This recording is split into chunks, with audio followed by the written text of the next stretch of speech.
Assalamualaikum warahmatullahi wabarakatuh.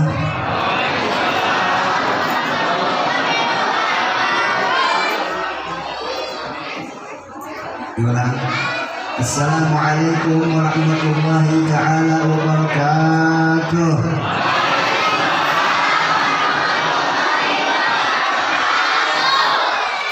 Alhamdulillah. Alhamdulillahil jalali wal ikram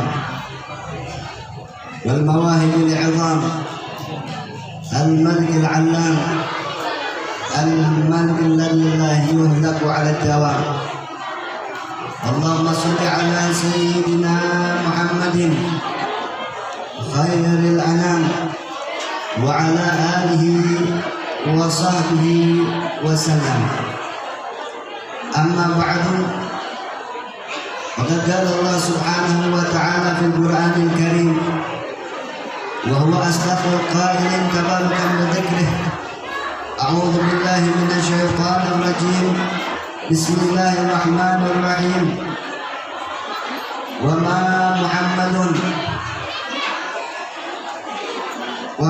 محمد إلا رسول قد خلت من قبله الرسل. الآية. وقال الله سبحانه وتعالى في آية أخرى لقد كان لكم في رسول الله أسوة حسنة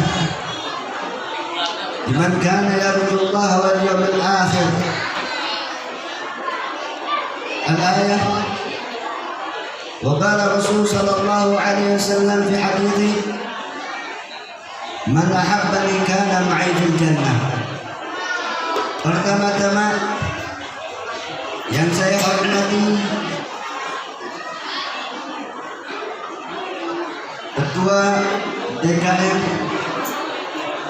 semoga Allah Subhanahu wa Ta'ala panjangkan umur beliau, sehatkan beliau, dan diberikan istiqamah oleh Allah Subhanahu wa Ta'ala untuk bisa menjadikan ini masjid manba', yaitu tempat tersebarnya ilmunya Allah Subhanahu wa Ta'ala, tempat tersebarnya ajaran baginda kita Nabi besar Muhammad sallallahu alaihi wasallam. Juga tak lupa yang saya hormati ketua panitia dan para sesepuh, orang tua kita yang hadir di sini. Semoga Allah Subhanahu wa Ta'ala pun berikan panjang umur, sehat wal afiah, diberikan oleh Allah Subhanahu wa Ta'ala keberkahan di dalam kehidupan mereka, sehingga mereka mampu untuk berpegang teguh dengan ajaran yang diajarkan oleh baginda kita Nabi besar Muhammad sallallahu alaihi wasallam. Amin ya rabbal alamin. Lalu tak lupa para ibu-ibu yang hadir di sini tanpa terkecuali, semoga Allah Subhanahu wa Ta'ala panjangkan umurnya, sehatkan jasmaninya, diberikan oleh Allah Subhanahu wa Ta'ala istiqamah untuk bisa menghadiri majlis-majlis yang mana di dalamnya menceritakan tentang kewajiban yang telah diwajibkan oleh Allah dan Rasulnya. Dan semoga Allah Subhanahu wa Ta'ala pun memberikan ibu-ibu ilmu yang bermanfaat. Amin ya rabbal alamin. Juga tak lupa anak-anak muda yang hadir ke tempat ini atau masyarakat kompleks ini, khususnya anak-anak muda, semoga Allah Subhanahu wa Ta'ala menanamkan di dalam diri mereka cinta kepada Allah, cinta kepada Rasul sallallahu alaihi wasallam, dan selalu menjadikan Rasul sallallahu alaihi wasallam sebagai uswah, sebagai contoh teladan yang patut mereka teladani, sehingga kelak yaumul qiyamah tentu kita selaku orang tua berharap bahwa kelak mereka menjadi anak-anak yang saleh. Amin ya rabbal alamin. Bapak-bapak dan ibu-ibu yang dimuliakan oleh Allah Subhanahu wa Ta'ala, alhamdulillah taufik dari Allah, yang mana di pagi hari ini Allah Subhanahu wa Ta'ala mengumpulkan buat kita di tempat ini. Tidaklah lain yang harus kita jadikan sebagai rasa syukur kita kepada Allah Subhanahu wa Ta'ala, karena hadirnya kita di tempat ini tidaklah lain yaitu Allah Subhanahu wa Ta'ala menginginkan kepada kita kebaikan. Allah Subhanahu wa Ta'ala menginginkan untuk kita pahala yang mana kelak yaumul qiyamah kita akan mendapatkan pahala tersebut, sehingga insya Allah hadirnya kita di tempat ini tanda rasa cinta kita kepada baginda Rasul Sallallahu Alaihi Wasallam. Insya Allah kelak kita pun akan dikumpulkan bersama Rasul Sallallahu Alaihi Wasallam. Amin ya rabbal alamin. Ibu-ibu yang dimuliakan oleh Allah, tadi panitia datang, ketua TKM datang, apalagi sebelumnya ada WA masuk ke saya dan dikatakan tolong Ustaz, ketika kita bertanya tema yang hendak kita bicarakan di tempat ini apa, kata Irma, yaitu tolong Ustaz ceritakan dari semenjak lahirnya Rasul Sallallahu Alaihi Wasallam sampai meninggalnya Rasul. Saya jawab, asal buat ibu-ibu nak. Bu, buat Bu. Ibu ngerti nggak bahasa Prancis? Peranakan orang Cisa, Mas. Bu, buat Bu. Buat nggak kira-kira kalau kita menceritakan dari semenjak lahirnya Rasul sampai dewasanya Rasul, sampai utusnya Rasul, sampai dakwahnya Rasul, sampai meninggalnya Rasul, insya Allah satu hari full itu tidak akan pernah beres. Tinggal kita tanya ketua DKM kira-kira siap nggak? Kalau saya sih alhamdulillah ya buat ketua dengan, tapi alhamdulillahnya dikasih full, jadi enak. Saya anggap aja sedang ngajar para santri 2 jam 3 jam saya kuat Bu. Balik lagi, ibu kuat atau tidak, bapak kuat atau tidak. Jadi pagi aja sudah duduk di masjid, ini emang bawaan Pak, jangan kaget. Ketika seseorang duduk di masjid 1 jam berasa bagaikan 1 tahun. Betul nggak? Betul nggak? Jawabannya kayaknya kurang sarapan nih. Udah sarapan kan? Betul atau tidak? Di masjid, pahala yang begitu besar di sisi Allah Subhanahu wa Ta'ala, dan selalu kita ingat bahwa para ulama katakan al-hasanatu yaumal qiyamah khairun minad dunya wa ma fiha. Satu kebaikan itu Bu, kelak yaumul qiyamah lebih baik daripada dunia dan isi-isinya. Ibu duduk di masjid ini, berapa pahala yang sudah ibu dapatkan dari bersolawat kepada Rasul Sallallahu Alaihi Wasallam. Tapi kan bawaannya Bu, bawaannya duduk di majlis, duduk di masjid, bawaannya 1 jam itu bagaikan 1 tahun. Jangan heran. Beda dengan kita masuk ke mall. Kita lihat sekarang banyak orang-orang berusaha semaksimal mungkin untuk mendapatkan vaksin. Tujuannya apa? Kalau nggak ada vaksin kita nggak boleh masuk ke mall. Subhanallah Bu, orang-orang zaman now untuk masuk ke mall Allahumma maksakan, kata orang sini, sampai dia memaksakan diri mereka untuk divaksin dengan alasan kalau tidak divaksin tidak bisa masuk ke mall. Yang harus kita renungkan, sudahkah kita berusaha semaksimal mungkin agar kita bisa mendapatkan tiket dari Allah Subhanahu wa Ta'ala untuk masuk ke dalam surganya Allah Subhanahu wa Ta'ala? Bu, sudah belum Bu? Sudah berusaha semaksimal mungkin tidak Bu? Ibu berusaha untuk mendapatkan tiket masuk ke dalam surganya Allah seperti berusahanya ibu untuk mendapatkan vaksin. Nah ini dia. Makanya pantas kata Allah Subhanahu wa Ta'ala di dalam Al-Quran, fa'amma man nahan nafsa 'anil hawa fa innal jannata hiya ma'wa. Adapun orang-orang yang nahan di situ yaitu menahan dirinya untuk mengikuti hawa nafsunya, kata Allah Subhanahu wa Ta'ala jadinya fa innal jannata hiya ma'wa, sesungguhnya surga lah tempat tempat kembali mereka. Lawan hawa nafsu, memang 1 jam di masjid bagaikan 1 tahun lawan hawa nafsunya. Kenapa? Karena janji Allah tatkala kita mau untuk melawan hawa nafsu kita, maka Allah Subhanahu wa taala janjikan di dalam Al-Qur'an, fa innal jannata hiyal ma'wa, sesungguhnya surgalah tempat kembalinya. Semoga kita minta kepada Allah agar pagi yang cerah ini, di dalam acara Maulidnya Rasul sallallahu alaihi wasallam ini, kita berharap kepada Allah Subhanahu wa taala agar kita yang hadir di tempat ini mendapatkan tiket masuk ke dalam surga-Nya Allah Subhanahu wa taala, berkumpul bersama baginda Nabi besar Muhammad sallallahu alaihi wasallam.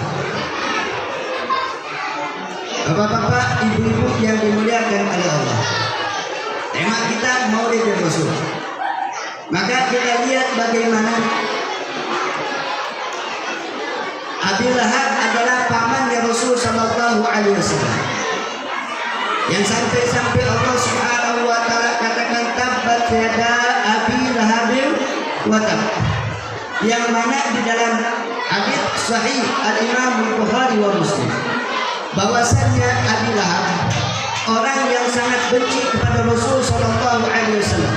Pemimpin orang-orang kafir Quraisy tatkala itu adalah pamannya Rasul sallallahu alaihi wasallam, yang berusaha semaksimal mungkin bagaimana caranya agar Nabi Muhammad sallallahu alaihi wasallam tidak menyebarkan agama Islam.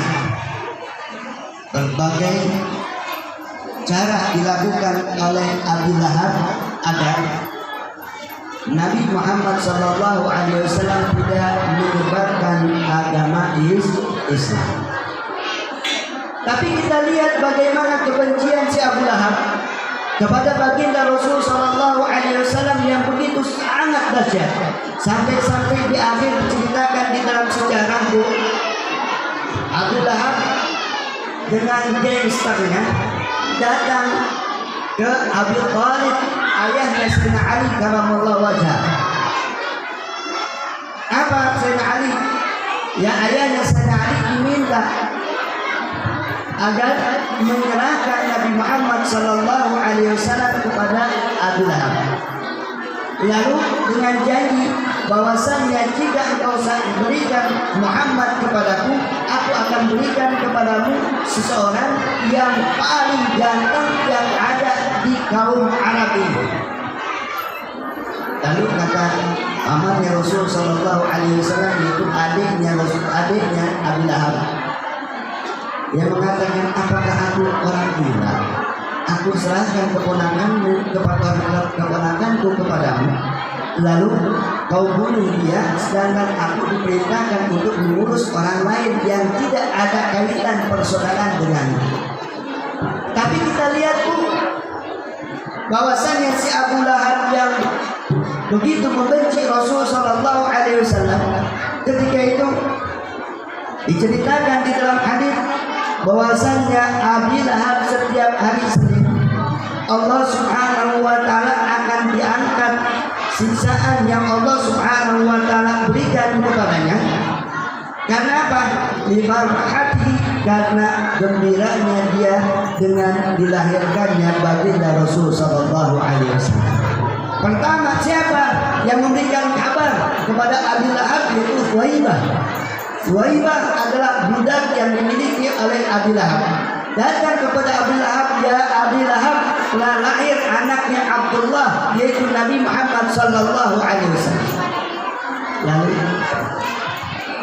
ketika itu Abi Lahab gembira atas kabar lahirnya baginda Rasul sallallahu alaihi wasallam, sampai-sampai beliau katakan, ya Suwaibah, wahai budakku, aku bebaskan karena kamu adalah orang yang telah memberikan kabar kepadaku dengan lahirnya baginda Rasulullah sallallahu alaihi wasallam.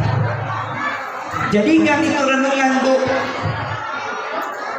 Seorang kafir yang membenci Allah, yang membenci Rasul sallallahu alaihi wasallam, ketika mendengar lahirnya Rasul sallallahu alaihi wasallam saja dibebaskan oleh Allah Subhanahu wa taala, setiap hari Senin daripada siksaan api neraka karena gembiranya dilahirkan baginda Rasul sallallahu alaihi wasallam.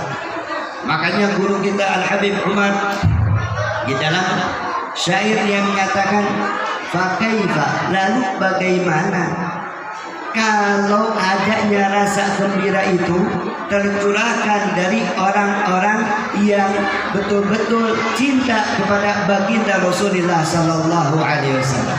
Maka dengan hadirnya kita di sini, kita terus memohon kepada Allah Subhanahu wa taala agar kita pun kelak yaumul qiyamah diberikan keistimewaan oleh Allah Subhanahu wa taala karena rasa gembiranya kita dengan hari kelahiran baginda Rasulullah sallallahu alaihi wasallam.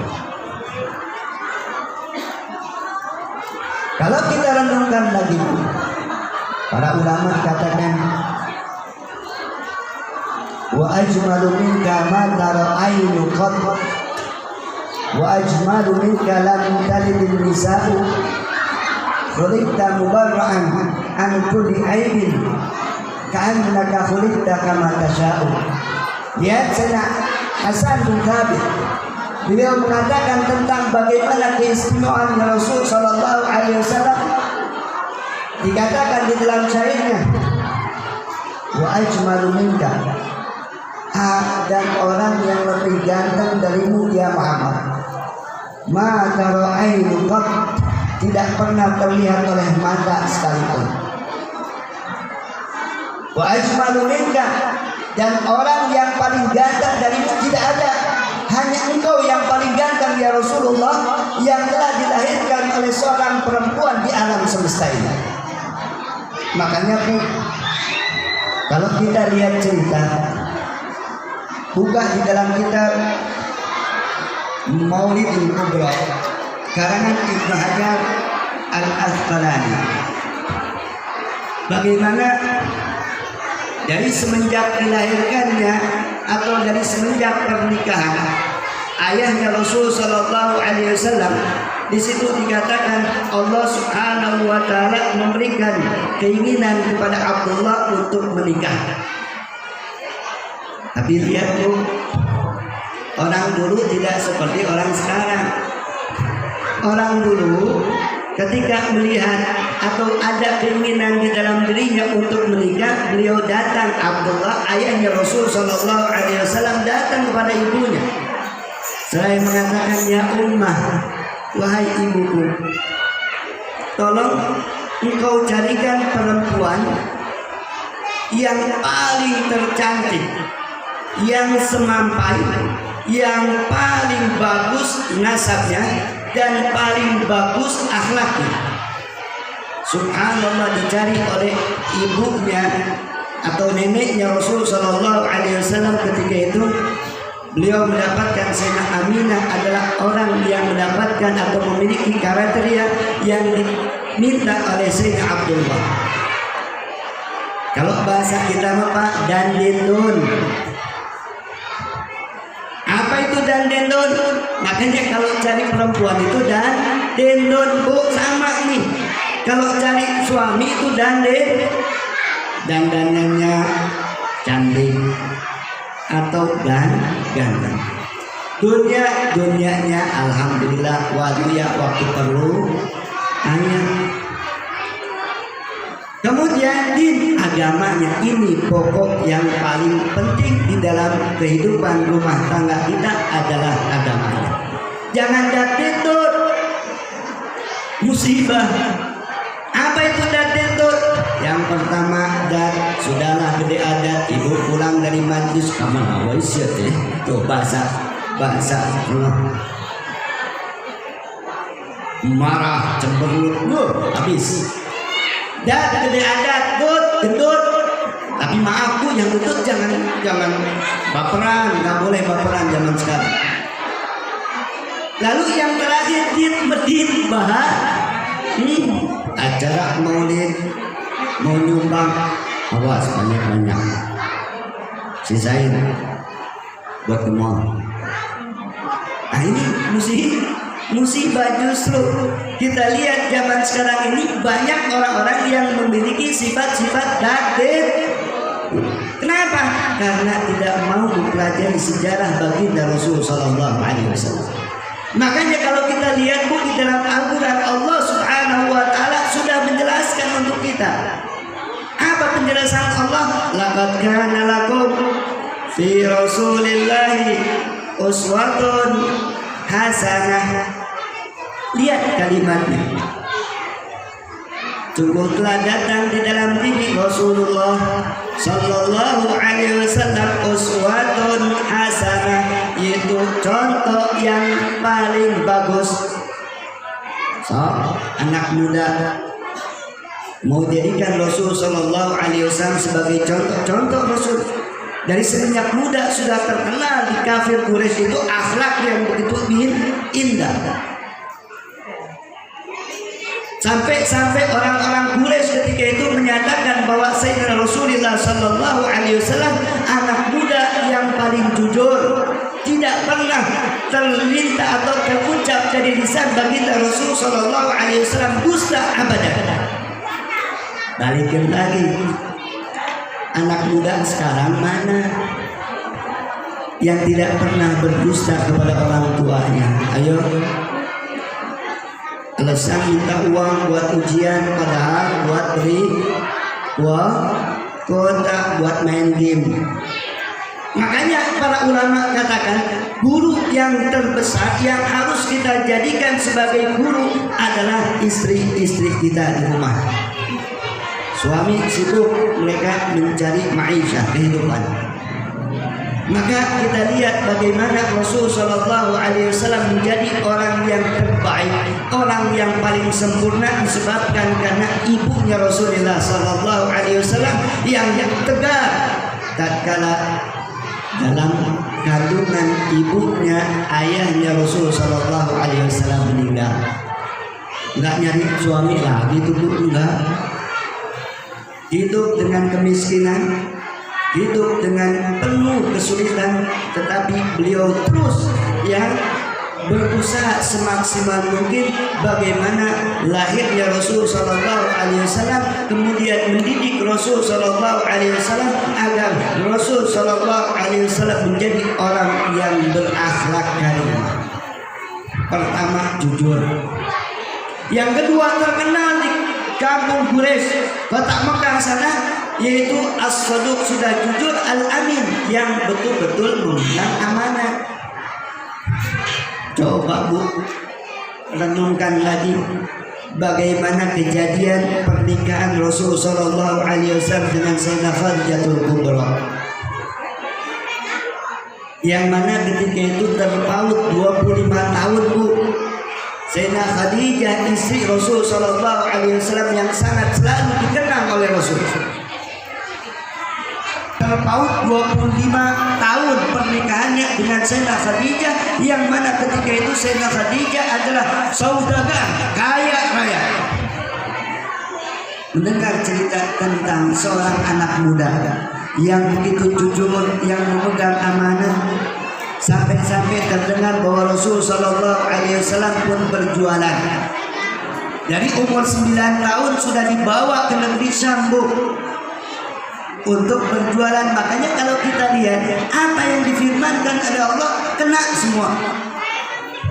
Pedagang menjadikan Rasul sallallahu alaihi wasallam sebagai contoh, Rasul pun pedagang.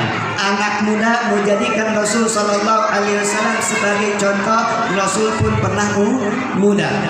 Tukang ibadah menjadikan Rasul sallallahu alaihi wasallam contohnya, Rasul pun tukang ibadah. Karena apa? Dia mana ada seorang nabi yang sudah mendapatkan janji dari Allah Subhanahu wa taala bahwa Rasul telah diampuni dosanya mata qaddam wa ma ta'akhkhar. Tapi ketika malam Sayyidina Aisyah radhiyallahu anha yatafakkar, cari kemana Rasul sallallahu alaihi wasallam. Ketika dicari tidak mendapatkan tangannya, yaitu tubuh Rasul sallallahu alaihi wasallam. Kemudian Sayyidina Aisyah terbangun. Ketika terbangun melihat Rasul sallallahu alaihi wasallam sedang bersujud bermunajat dengan Allah Subhanahu wa taala. pernah nggak ibu nyari suami ibu malam-malam? Pak, pas bangun, beribadah, subhanallah. Pernah nggak bu? Bu, pernah nggak?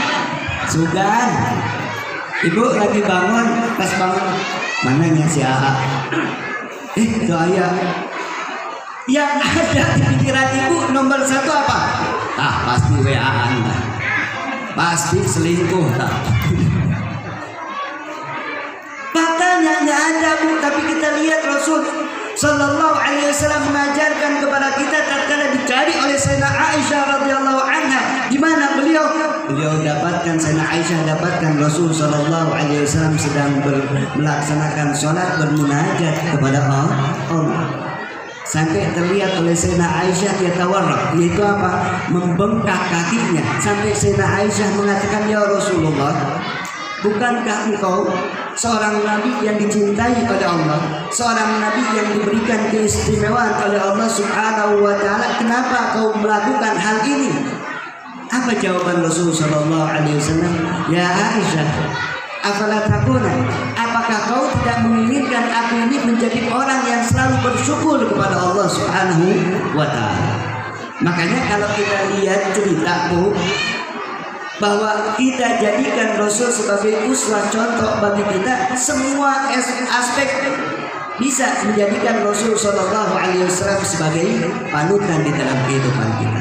Kita balik lagi ke cerita Sayyidah Khadijah ketika melihat bagaimana akhlak yang dimiliki oleh Rasul Shallallahu Alaihi Wasallam, lalu diperintahkanlah Rasul Shallallahu Alaihi Wasallam untuk berniaga, membawa barang dari kota Makkah menuju negeri Syam.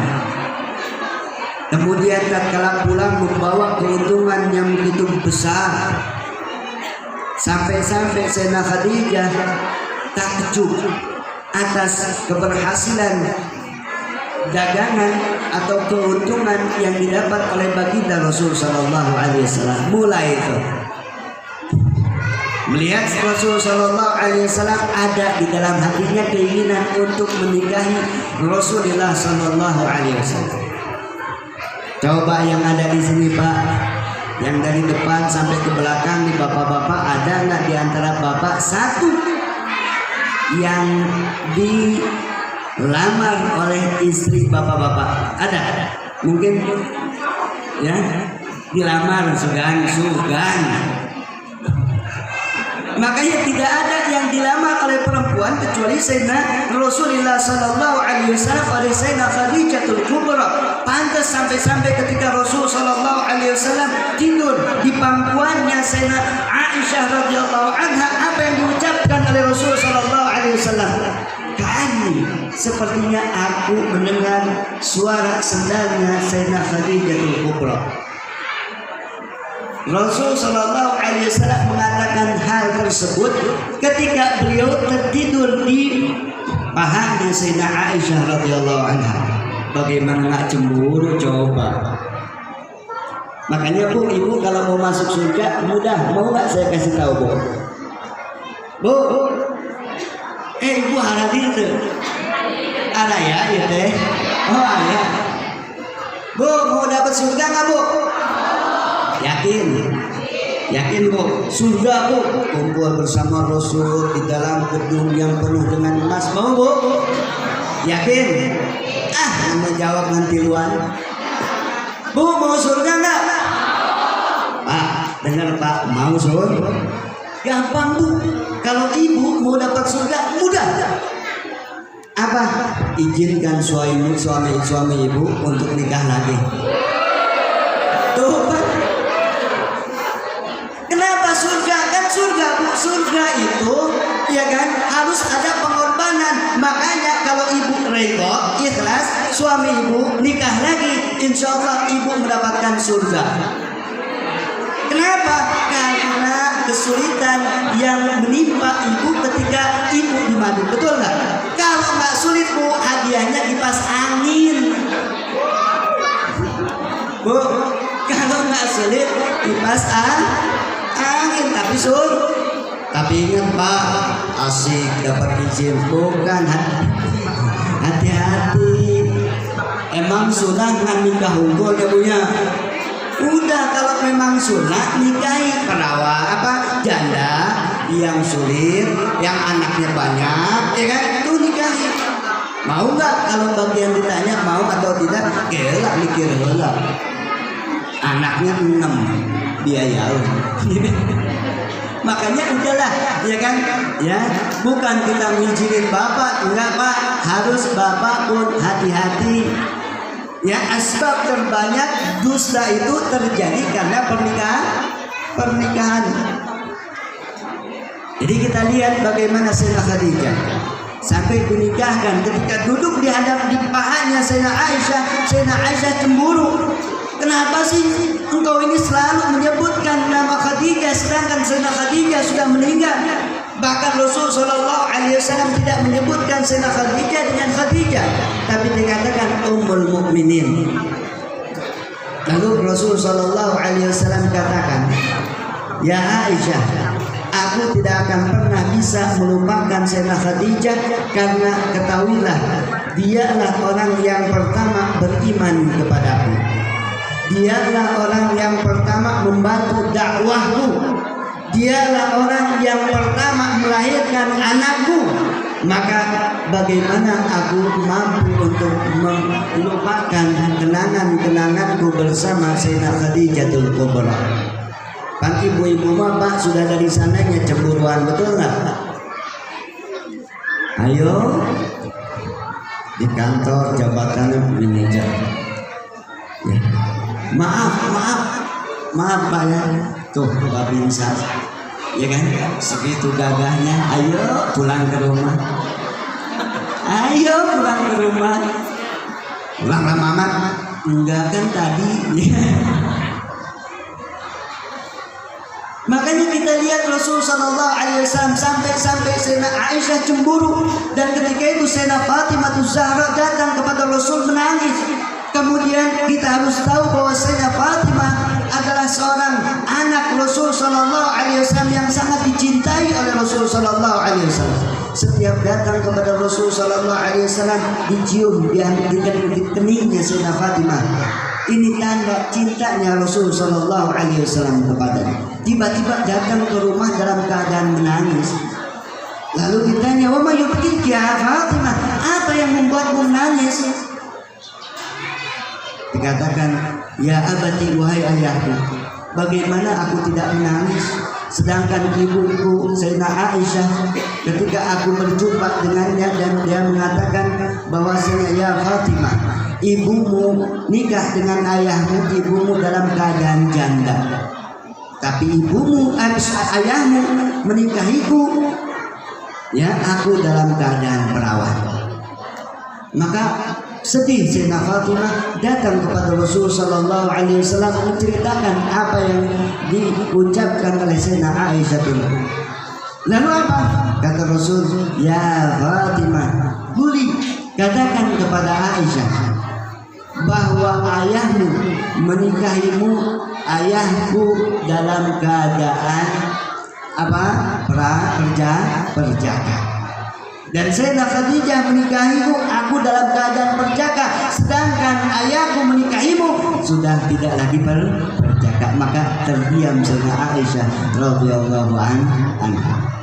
Maka kita lihat Bu, kalau kita lihat sejarah tadi dikatakan tidak ada orang yang paling ganteng. Jadi sebelum dilahirkan Rasul Sallallahu Alaihi Wasallam sampai di dalam kitab Maulidul Kubra dikatakan 100 orang perempuan mereka bersedih sampai dikatakan meninggal karena merasa sedih tidak terpilih oleh ayahnya Rasulullah Sallallahu Alaihi Wasallam.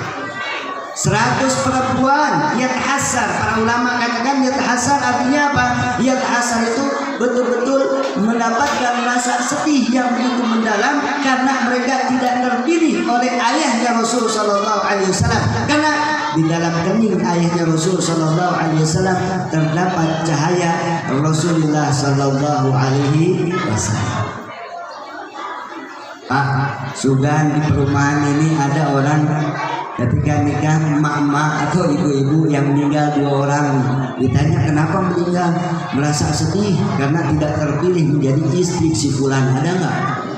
Nuaya arato, yes alhamdulillah terpilih.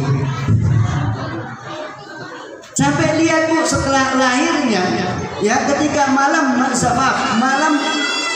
ketika ayahnya Rasul Shallallahu Alaihi Wasallam menyimpan ya janin di dalam perut ibunya, itu terjadi malam Jumat. Dari bulan pertama datang Nabi Allah Adam alaihissalam. Lalu dikatakan fabainama ana dzatu lailatin fi tibi ahlami. Sayyidah Aminah mengatakan, tatkala aku sedang enak-enak tidur, tatkala itu datang di dalam tidurku seseorang, lalu aku bertanya kepadanya, man anta, siapa engkau? Lalu dijawab, ana Abul Bashar, aku adalah bapaknya manusia, yaitu Nabi Allah Adam alaihi salam. Lalu apa yang dikatakan oleh Sayyidah Aminah radhiyallahu anha kepada Nabi Allah Adam alaihissalam, turin, apa yang kau inginkan? Oh, mau cerita nih. Bulan pertama, bulan kedua, bulan ketiga, bulan keempat, bulan kelima, bulan keenam. Siap nggak Bu?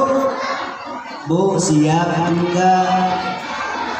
Karena kan permintaannya dari pertama lahir sampai meninggal. Kalau saya tidak naik ke atas, ya kan? Kalau ibu di bawah, mau nggak dengar cerita 9 nabi ini sampai 9 bulan sampai lahirnya Rasul Sallallahu Alaihi Wasallam? Mau? Alhamdulillah yang jawab 3 orang Pak. Yang jawab 3. Berarti kalau yang jawab 3 orang, yang lainnya nggak mau. Mau nggak? Maunya terpaksa. Maunya kurang semangat. Yang ini ceramah, yang ini ngobrol, gitu kan? Itu dia kurang semangat. Makanya pertama datang Nabi Allah Adam alaihissalam, kemudian mengatakan, absyiri ya Aminah, kabar baik untukmu ya Aminah. Fakat hamalti, sesungguhnya engkau sedang hamil di sayyidil ya basar wa fakhrul rabi'un wa mudar. Sesungguhnya engkau sedang hamil dengan seorang yang akan menjadi pemimpin manusia dan akan menjadi kebanggaan bagi kaum Mudar dan bagi kaum yaitu Rabi'ah, yaitu kaum yang ada di kota Mekah. Datang setelahnya di bulan yang kedua datang siapa? Nabi Allah Syekh alaihissalam. Lalu mengatakan, man anta, siapa engkau? Kata Sayyidah Aminah, ana Syekh, aku adalah Syekh. Mada turid, apa yang kau inginkan? Absyiri ya Aminah, faqad hamati, ya kabar bergembira bagimu ya Aminah, sungguh kau sedang hamil dengan orang yang akan membawa hadis, yaitu ucapan-ucapan dari Allah Subhanahu wa taala melalui baginda Nabi besar Muhammad sallallahu alaihi, atau kalimatnya bisahibit ta'wil wal hadis, dengan orang yang memiliki jago di dalam penakwilan dan hadis. Lalu yang ketiga, datang lagi yang ketiga, yaitu Nabi Allah Nuh alaihissalam. Yang ketiga datang Nabi Allah Nuh, sama memberikan kabar yang terbaik untuk Sayyidah Aminah. Nah sekarang balik lagi, ibu ketika hamil pernah nggak Bu didatangin seseorang yang ganteng lalu memberikan kabar, Bu ketahuilah ibu sedang hamil anak yang nantinya akan menjadi dosen? Ada Bu? Pernah? Sudah. Tapi kita lihat Sayyidah Aminah, ibunya Rasul sallallahu alaihi wasallam. Bulan pertama datang Nabi Allah Adam alaihissalam. Bulan kedua datang Nabi Allah Syed alaihissalam. Bulan ketiga datang Nabi Allah Nuh alaihissalam. Bulan keempat datang Nabi Allah Hud alaihissalam. Bulan kelima datang malaikat Nabi Allah Ibrahim alaihissalam. Bulan keenam datang Nabi Allah Ismail alaihissalam. Bulan ketujuh datang Nabi Allah Musa alaihissalam.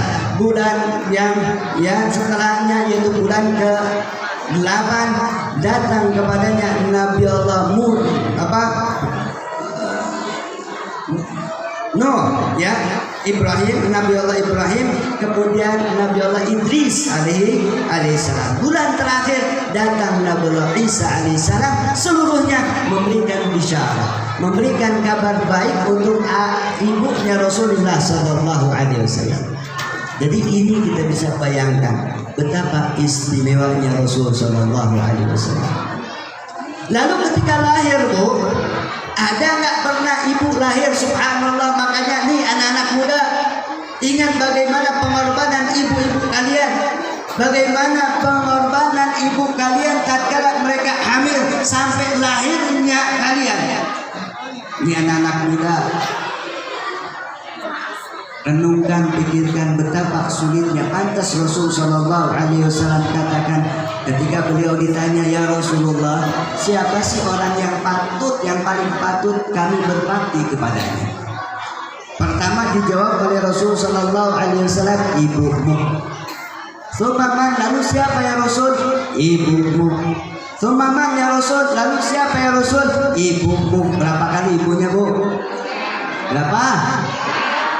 Pak, 3 ibunya, Pak. Ibunya. Jadi pertama siapa? Ibu. Yang kedua? Yang ketiga? Coba ibu ketawa. Enggak ke situ, Bu, tenang, Bu. Ibu. Lalu siapa? Dijawab oleh Rasul sallallahu alaihi wasallam, Abu. Lalu yang keempat adalah ayahmu. Kita lihat pengorbanan ibu kita. Makanya sayangi mereka. Pantas kata Rasul sallallahu alaihi wasallam di dalam hadisnya, ridallah fi ridal walidain. Ridhonya Allah ada di dalam keridhaan kedua orang tua. Bahkan di dalam hadis qudsi pun Allah Subhanahu wa taala katakan, barang siapa di waktu pagi ia melakukan perbuatan maksiat kepadaku, sedangkan Allah sedangkan orang tuanya ridho kepadanya, fa inni radin anhu, sesungguhnya aku pun ridho kepadanya. Dan barang siapa di waktu sore dia melakukan ketaatan kepadaku, sedangkan orang tuanya murka kepadanya, fa inni sakhitun anhu, sesungguhnya aku pun akan murka kepadanya. Kita lihat bagaimana orang tua kita, khususnya ibu kita, bagaimana pengorbanan mereka. Kita lihat, Pak, Bu, ada nggak, Bu, ibu ketika hamil bisa tidur tengkurap, Bu? Pernah nggak? Ibu ini perjuangannya begitu dahsyat. Makanya anak-anak muda, syukuri ketika kalian masih memiliki orang tua. Syukuri ketika kalian memiliki ayah dan ibu. Sungguh kenikmatan itu akan hilang kepada kita, dan kita akan tahu betapa nikmatnya ada kedua orang tua tatkala mereka sudah tiada. Lihat pengorbanan. Kalau bapak-bapak cuma transfer doang, ya Pak, ayah mah cuma transfer. Tapi lihat ketika bulan pertama ibu-ibu, subhanallah, muntah Bu.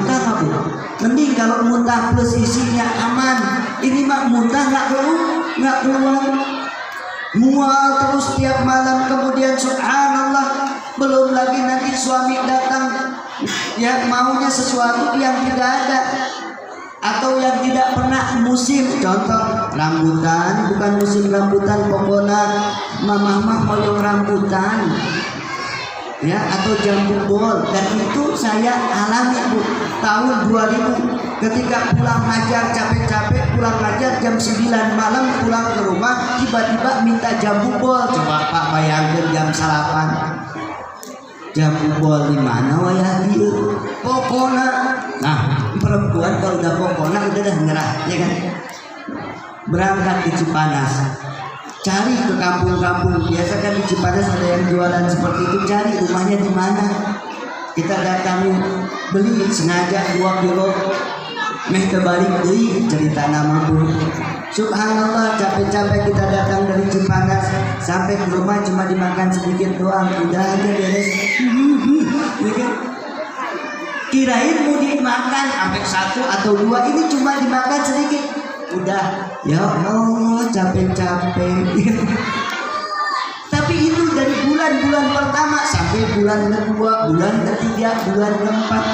Bahkan Rasul Shallallahu Alaihi Wasallam katakan seandainya kita memiliki harta yang kita miliki itu bagaikan langit dan bumi, kemudian kita berikan kepada ibu kita dengan alasan bahwa ini adalah balasan dari balasan dari engkau melahirkanku.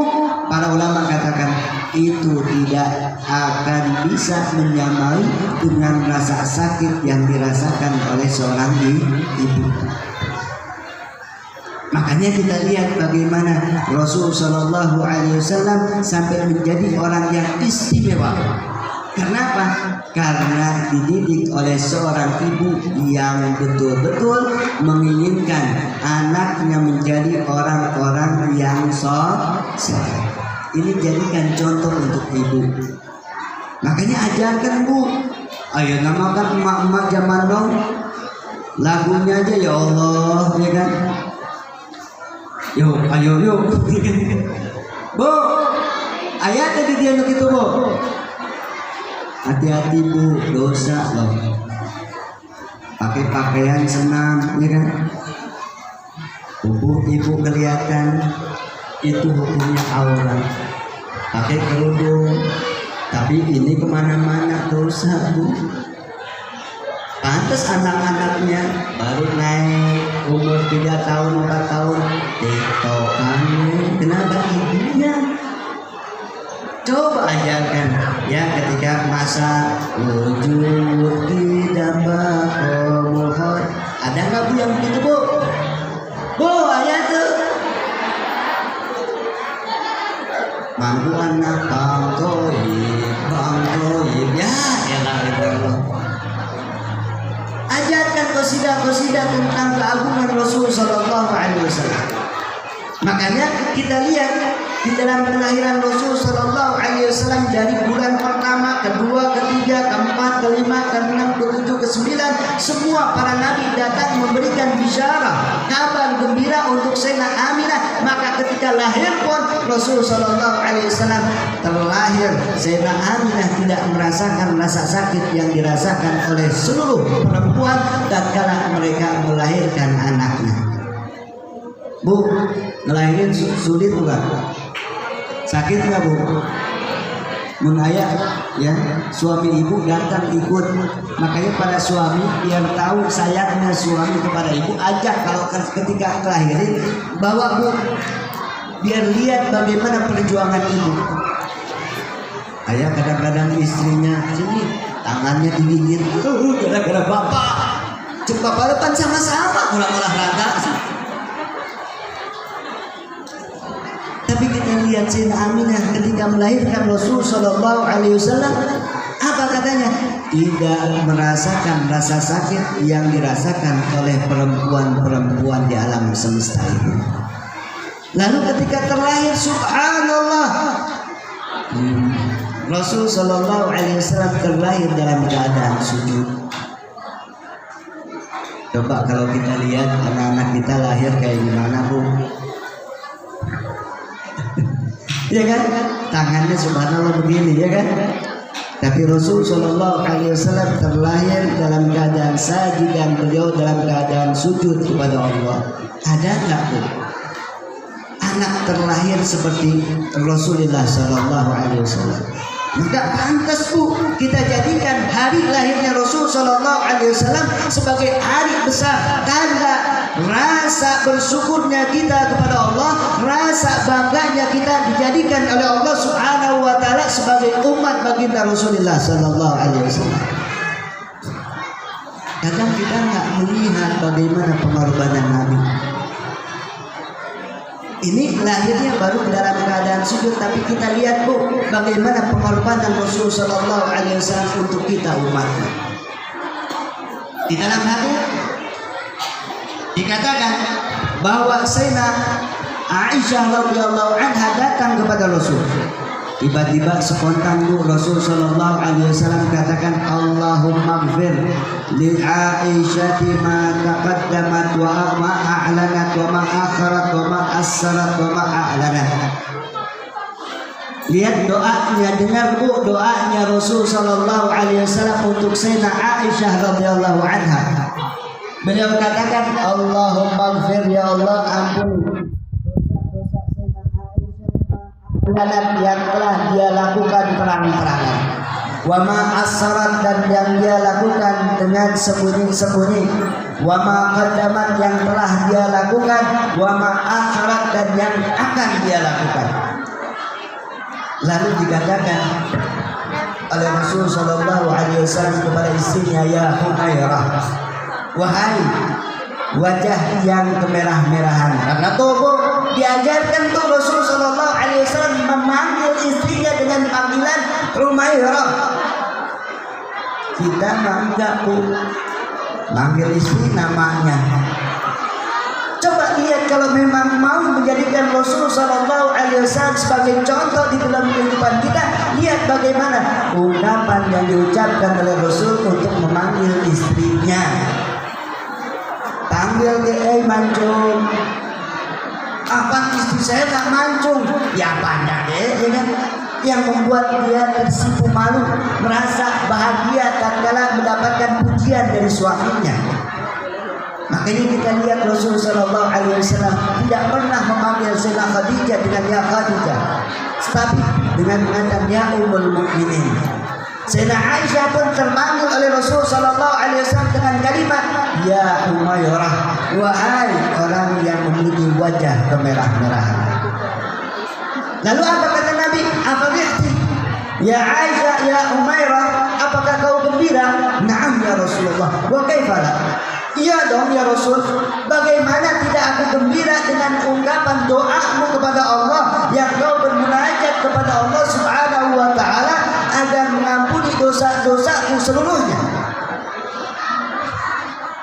Ya Aisyah, dikatakan, wahai Aisyah, ketahuilah, hadza du'ai li ummati kulla lailatin, ini adalah doaku untuk umatku setiap malam. Bu, ini doa Nabi untuk kita.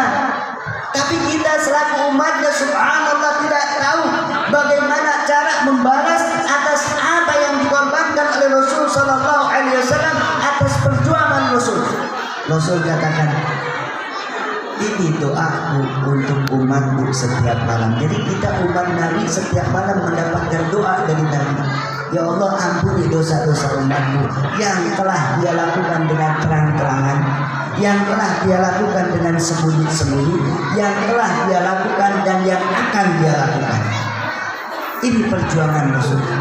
Sampai-sampai ketika sakaratul mautnya saja Bu, dia ketika malaikat Israel datang kepada Rasul sallallahu alaihi wasallam memohon kepada Rasul,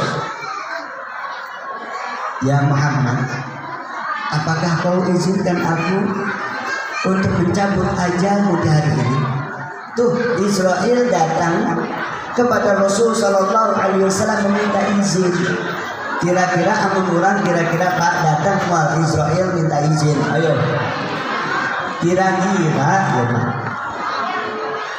Assalamualaikum, waalaikumsalam. Saya Israel.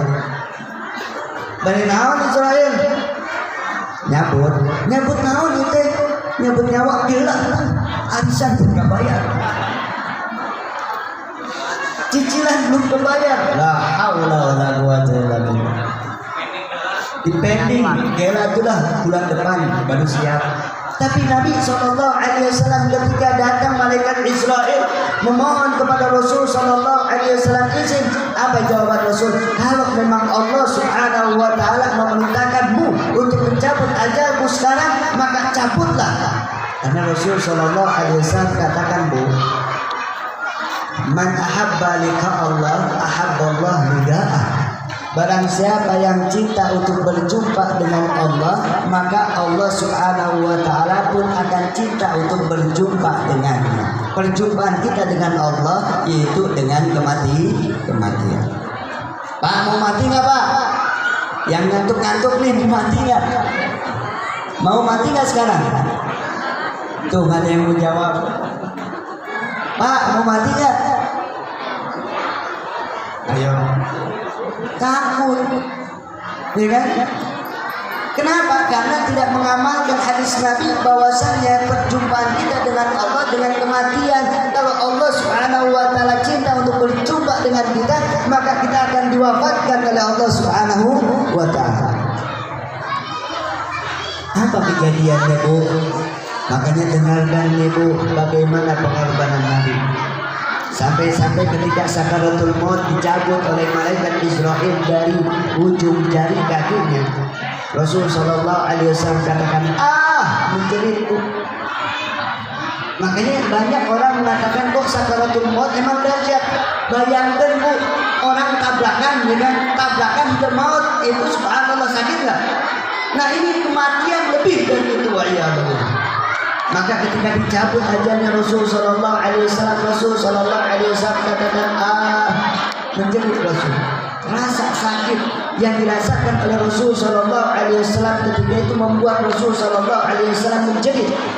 Lalu dengar apa yang diucapkan oleh Rasul Sallallahu Alaihi Wasallam. Dengar, Bu, bagaimana pengorbanan Nabi Muhammad Sallallahu Alaihi Wasallam untuk kita umatnya.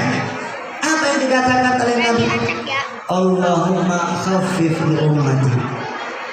Doanya Rasul ketika sakaratul maut, sampai-sampai Rasul sallallahu alaihi wasallam katakan, ya Allah, ringankanlah pencabutan ajal kepada umatku. Berikan semua ya rasa sakit dicabutnya ajal oleh Israel kepadaku dan ringankan untuk umatku.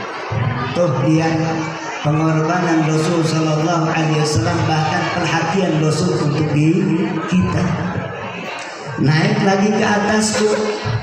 Apa yang diingat oleh Rasul Sallallahu Alaihi Wasallam ketika sudah mengatakan Allahumma khaffif li ummati? Naik lagi ke atas. Apa yang dikatakan oleh Rasul Sallallahu Alaihi Wasallam?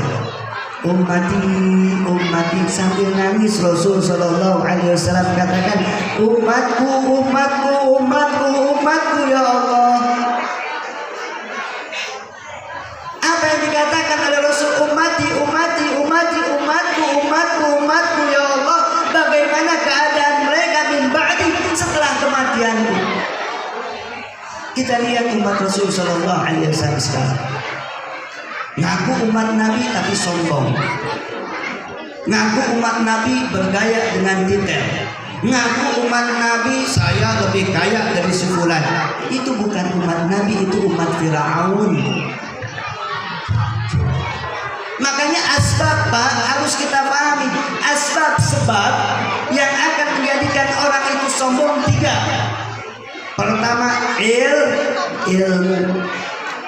Kamu S apa? S cendol. Kamu apa? S1. Ini S2. Ini S3. Memang menuntut ilmu wajib, tapi perlu kita perhatikan yang lebih wajib daripada itu adalah ilmu agama. Berapa banyak S1 tidak mengerti tentang syarat di dalam berwudu? Ayo. Syarat wudu ayat berapa? Yang sudah mengatakan S1 atau S2. Ayo. Apalagi datang orang-orang yang baru, ya, artinya kalau telur baru pecah, beranggapan bahwa dia paling nyunah. Sedangkan di dalam ilmu agama harus kita perhatikan, ada namanya usul fikih, ada namanya mustalah hadis, ada namanya hadis, ada namanya asbabul wurudul hadis, ada namanya tafsir, ada namanya usul tafsir. Itu harus dikaji. Datang sekarang tiba-tiba paling nyunah. Apa yang dilakukan oleh orang-orang terdahulu dibilang sesat. Bahkan Imam Ghazali, seorang ulama yang besar, ya, dibilang sesat. Hebat ya. Makanya sombong ilmu itu untuk apa sih? Saya pernah bilang, Ibu, maaf, ya, tidak merasa bahwa saya ini lebih baik dari ibu-ibu, tidak merasa pula saya lebih baik daripada bapak-bapak, tidak, karena al-khatimah indallah, akhir seseorang mati itu hanya Allah Subhanahu wa taala yang tahu. Saya tidak pernah mendapatkan janji dari Allah Subhanahu wa taala untuk meninggal dalam keadaan husnul khatimah. Tidak. Saya tidak merasa bahwa saya lebih, tidak. Justru saya merasa ini menjadi beban bagi Al-Fakir, bagi saya pribadi untuk menyampaikan apa yang hak, ya, yang telah diperintahkan oleh Allah dan Rasul Sallallahu Alaihi Wasallam. Makanya Bu, jangan kaget kalau saya dibilang Ustaz Gaul, Bu. Murid-murid saya alhamdulillah, Bu, kalau mau bertahadusan binikmat, hadusan binikmat, bukan sombong, tidak. Habib Bagir yang ada di TV itu tanyakan, lihat dia itu dari kecil sebesar gini, Bu, kita didik. Kita mengajar pesantren bersama Habib Munzir. Habib Munzir itu Allah yarham teman saya di dalam merintis pesantren Darus Sa'adah Habib Umar bin Hud. Makanya untuk apa menyombongkan diri? Sayyidina Ali mengatakan, "Hei orang-orang yang sombong, apa yang tidak kau sombongkan? Di dalam perutmu membawa kotoran dan akhir hayatmu adalah di dalam kubur." Ayo. Makanya asbab seseorang menjadi sombong yang pertama ilmu. Yang kedua harta.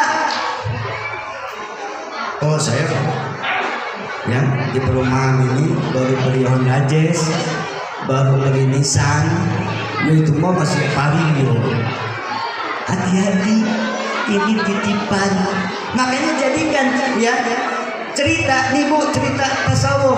Jadilah ibu-ibu, bapak-bapak bagaikan orang tukang parkir. Bu, tukang parkir mobilnya banyak gak? Motornya banyak gak? Hilang satu-satu, mana pernah, aduh. Tenang Pak, rame Pak, alhamdulillah. Hilang satu mobilnya, ya kan, yang dititipkan hilang. Karena apa? Harta yang Allah Subhanahu wa taala berikan kepada kita adalah titipan. Makanya ketika doa, pahami makna doa. Rabbana atina fid dunya, kan ada lagunya Bu ya. Si Udin memang banyak nanya, ya kan? Ustaz apa? Ya Ustaz juga manusia. Doa yang paling mujarab apa? Rabbana atina fid dunya. Nah, ibu mau hasanah fid dunya, karena dunia hasanah itu ada dua. Yang pertama di dunia, yang kedua di akhir. Apa itu hasanah? Memiliki 4 hal. Pertama nih Bu, para ulama katakan istri yang soleh. Kalau ibu-ibu, suami yang soleh, jangan suami yang soleha. Awas. Kalau suami yang soleha bahaya. Nih, Rabbana atina fid dunya hasanah, yaitu hasanah yang pertama, yaitu di mana? Yang pertama istri atau suami yang soleh, dan soleh. Mendukung ibu, mendukung suami di dalam melakukan ibadah kepada Allah. Yang kedua, harta yang bermanfaat. Bu, silakan mau dimakan, makan dulu Bu. Sama saya juga mau minum dulu.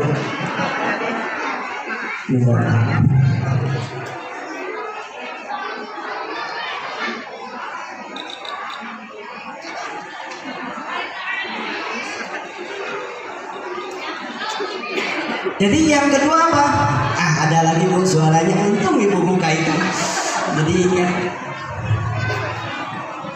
Oh baru jam 9:30 ya. Tadi panitia bilang sampai 12:30 Ustaz, harus ya.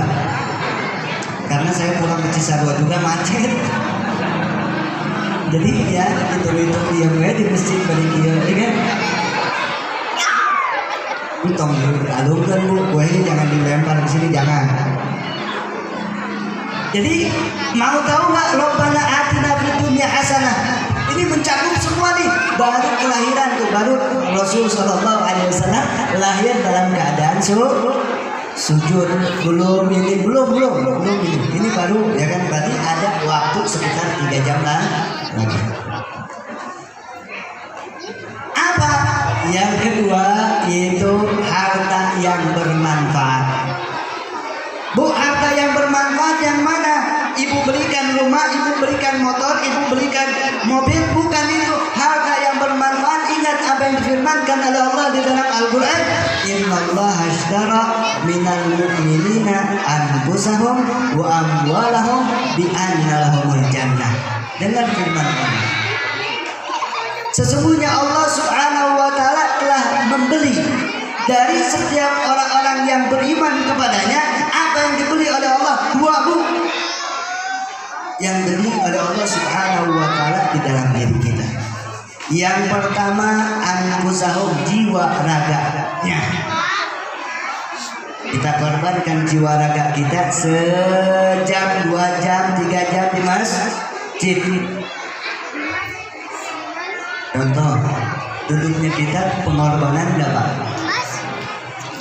Pengorbanan ya panas, ya asem, ya kan, ya tunduk, ya Ustaz Martin udah tahu kita datang paling awal sebagai panitia belum. Itu apa? Kita jual jiwa raga kita untuk Allah. Lalu yang kedua, harta kalian kata Allah. Maka tidak merugi bu, harta yang dikeluarkan untuk acara-acara majelis ilmu, untuk acara-acara yang mengingatkan di dalamnya tentang bagaimana wajibnya kita untuk mencintai baginda Rasul Sallallahu Alaihi Wasallam. Kalau kita ikhlas karena Allah Subhanahu Wa Taala semata, maka itu harta akan dibeli oleh Allah Subhanahu Wa Taala dengan surga. Mau surga bu? Oh surga. Panas ya punya sami asal. Tapi di padang mahsyar lebih dahsyat bu. Tapi pak, mau panas-panasan di padang mahsyar apa di sini? Bukan di pinggir. Masih ayat. Coba di padang mahsyar matahari cuma segini. Tapi kita lihat bagaimana nanti ceritanya masih panjang 3 jam lagi. Bagaimana Rasul Sallallahu Alaihi Wasallam cintanya kepada kita umat Rasul Sallallahu Alaihi Wasallam sampai-sampai di padang mahsyar yang terpikirkan oleh Nabi Sallallahu Alaihi Wasallam umatnya. Makanya balik lagi tadi, Rabbana atina fid dunya hasanah. Hasanah yang pertama, suami atau istri yang saleh dan salehah. Yang kedua yaitu adalah harta yang bermanfaat. Mumpung masih hidup, infakkan harta. Makanya Sayyidina Ali karramallahu wajhahu mengatakan, ketika datang ke kuburan beliau katakan, akhbiruna ankum au nukhbirukum. Tuh kalimatnya cuma 2. Hei orang-orang yang ada di dalam kubur, berikan kabar tentang kalian kepada kami, atau kami yang akan memberikan kabar kepada kalian. Tidak ada jawaban. Sampai berkali-kali Sayyidina Ali mengatakan seperti itu. Kemudian Sayyidina Ali katakan, amma khabarun indana. Adapun kabar dari kami, ketahuilah bahwa istri-istrimu sudah dinikahi oleh orang lain. Bapak kade pak, kalau bapak sudah ya innalillahi wa inna ilaihi rajiun, yuk bapak sayang ke istri kan hidup semati. Coba kalau bagian bapak meninggal, pernah nggak ibu mengatakan, pak harus dikubur babarengan? Tongkan gitu lewat kuburan suaminya malam Jumat. Ya Allah suami. Subhanallah, subhanallah. Yang sebelah sana udah begini-begini aja tenang atau 3 jam lagi. Lalu Sayyidina Ali mengatakan, wa masakinukum, dan tempat tinggal kalian telah ditinggali oleh orang-orang selainmu. Yang ditinggalkan oleh kita ketika kita meninggal, kadang-kadang rumah dijual oleh siapa? Ahli waris. Makanya renungkan apa perkataan-perkataan para ulama itu, renungkan oleh hati kita. Maka merugilah bagi orang-orang yang mana ketika mereka mendapatkan harta, akan tapi hartanya bukan digunakan di jalan yang diridhoi oleh Allah, kelak yaumul qiyamah mereka akan menangis. Yang ketiga, hasanah di dunia yaitu apa? Para ulama katakan wal hasanah ats-tsalitsah waladun salihun, anak-anak yang soleh. Nah sekarang lihat, yang duduk tetap di masjidnya cuma bagian yang 25 ke atas, yang 20 ke bawah di luar. Makanya bayangkan lagi bagaimana caranya, Bu, ketika ibu punya anak, jadikan anak-anak kita sebagai anak-anak yang soleh, yang mengerti tentang ajaran yang diajarkan oleh baginda kita Nabi besar Muhammad sallallahu alaihi wasallam.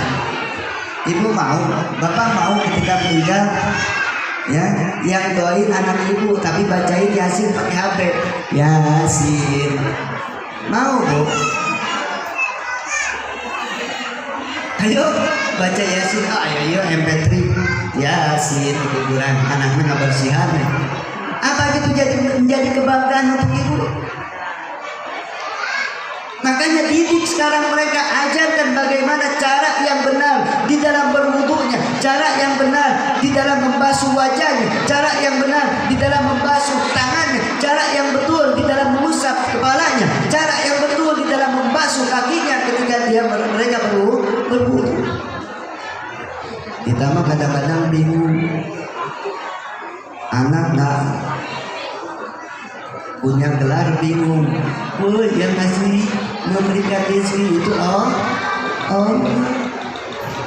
Makanya jangan bingung, Bu, kalau punya menantu Ustaz, jangan bingung.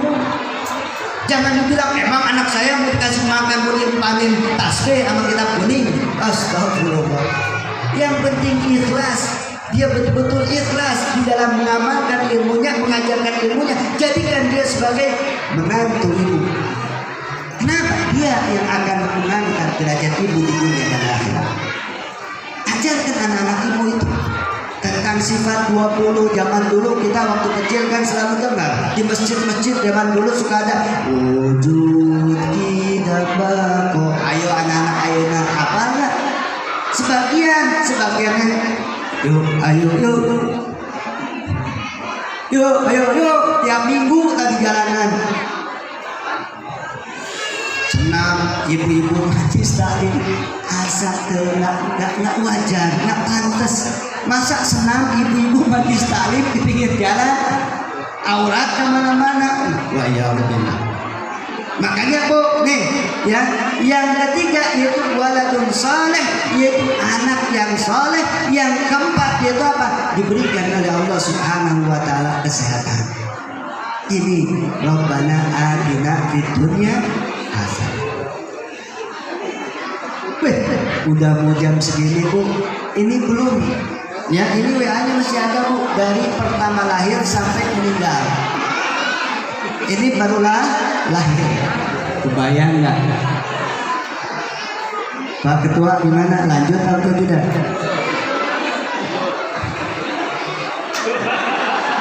Lirikan penuh makna. Kenapa para ulama katakan al-kabir yakfi isyarat? Orang yang dewasa cukup isyarat. Kalau anak kecil harus benar-benar. Kalau orang yang sudah tua cukup isyaratnya. Jadi insya Allah ya kan, ya kita ambil hikmah di dalam maulid ini. Pertama, syukuri nikmat yang Allah Subhanahu wa taala berikan bahwa kita dijadikan umat Nabi Muhammad sallallahu alaihi wasallam. Pegang teguh ajaran yang diajarkan oleh Rasul sallallahu alaihi wasallam. Bahkan ajarkan di rumah-rumah kita, hidupkan sunnah Rasul. Dari pertama cara bagaimana mereka makan, dari bagaimana cara mereka masuk ke dalam kamar mandi, dari pertama tatkala mereka keluar dari kamar mandi, dari tatkala mereka hendak keluar dari rumahnya. Ajarkan sunnah yang disunahkan oleh Rasul sallallahu alaihi wasallam. Karena itu tanda bahwa kita cinta kepada Rasul jika kita ingin untuk dikumpulkan bersama Rasul sallallahu alaihi wasallam. Makanya oleh-oleh hikmahnya nih ya saya akan katakan 4 hal. Oleh-oleh nih Pak, oleh-oleh 1 jam lagi bentar Pak. Oleh-oleh buat ibu nih, kalau ibu bapak mau mendapatkan kesempurnaan di dalam kehidupan, dikatakan oleh para ulama di dalam kitab Nasuh Hidayah, yang pertama al-kamal arba'atun, kesempurnaan itu adanya di dalam 4 perkara. Pertama ilmu, belajar ilmu agama yang benar. Yang kedua, amalkan, walaupun itu ilmu hanya sedikit, amalkan. Yang ketiga, ikhlas di semua amalan yang ibu bapak lakukan semata-mata karena Allah.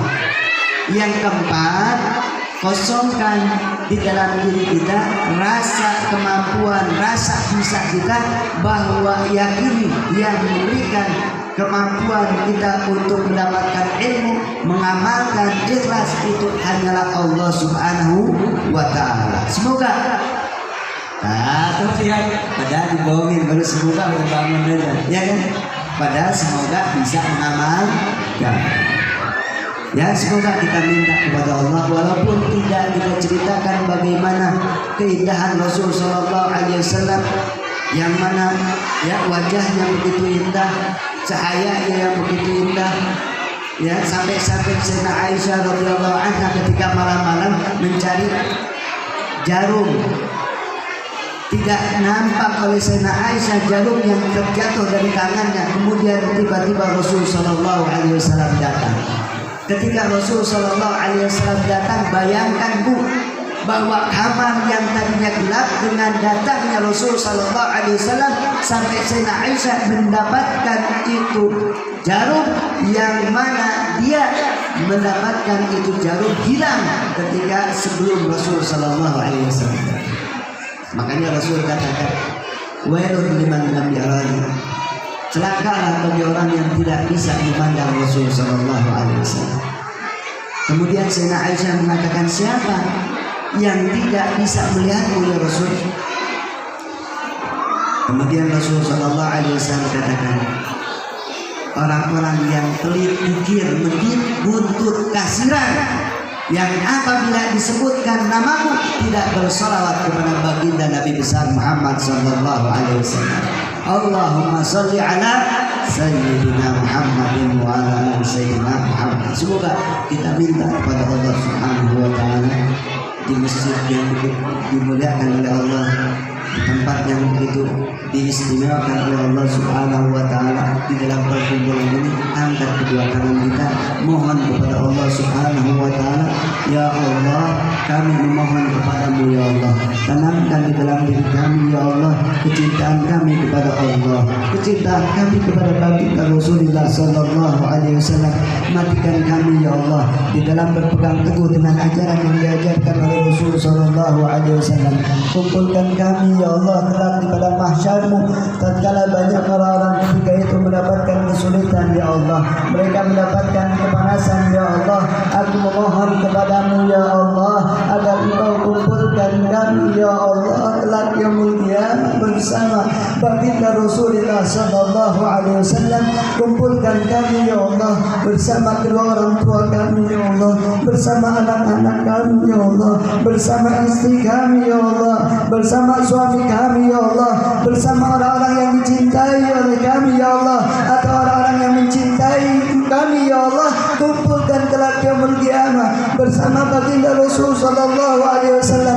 Berikan kami ya Allah minuman dari haud danaunya Rasulullah Sallallahu Alaihi Wasallam, yang mana dikatakan oleh Rasul Sallallahu Alaihi Wasallam, barang siapa yang meminum dari haudku, dia tidak akan pernah merasakan haus untuk selama-lamanya. Jadikan kami ya Allah, anak-anak kami ya Allah, suami kami ya Allah, istri kami ya Allah, kerabat kami ya Allah, orang-orang yang mendapatkan minuman dari tangan baginda Rasulullah Sallallahu Alaihi Wasallam. Kumpulkan kami ya Allah di dalam surga-Mu ya Allah bersama Rasulullah Sallallahu Alaihi Wasallam. Ya Allah, sebelum mati kami memohon kepadamu ya Allah agar Engkau berikan taufik inayah kepada kami untuk bisa melaksanakan apa yang telah diperintahkan oleh baginda Rasul sallallahu alaihi wasallam. Jadikanlah ya Allah Rasul sallallahu alaihi wasallam sebagai panutan di dalam kehidupan kami, sehingga kami bisa mendapatkan kecintaan-Mu, bisa mendapatkan kecintaan baginda Rasulullah sallallahu alaihi wasallam. Rabbana atina fid dunya hasanah wa fil akhirati hasanah wa qina adzabannar. Rabbana taqabbal minna innaka antas samiul alim wa tub alaina innaka tawwabur rahim. Rabbana taqabbal minna innaka antas samiul alim. Rabbana taqabbal minna innaka antas samiul alim. Rabbana taqabbal minna innaka antas samiul alim wa tub alaina innaka tawwabur rahim. Wa sallallahu ala sayyidina Muhammadin wa ala alihi wa sahbihi wasallam bi fadli subhana rabbika rabbil izzati amma yasifun wa salamun ala al mursalin walhamdulillahi rabbil alamin. Mungkin hanya ini yang bisa Al-Fakir sampaikan, semoga walaupun hanya setengah jam ya itu bisa bermanfaat ya untuk ibu dan semua yang hadir di sini. Semoga Allah Subhanahu wa taala pun selalu mendengar doa-doa kita. Mungkin ini yang bisa saya sampaikan. Mohon maaf ya jika ada kalimat-kalimat yang kurang berkenan di dalam hati ibu-ibu dan bapak-bapak, semoga dimaafkan. Dan akhirul kalam wabillahi taufiq wal hidayah. Wassalamualaikum warahmatullahi wabarakatuh.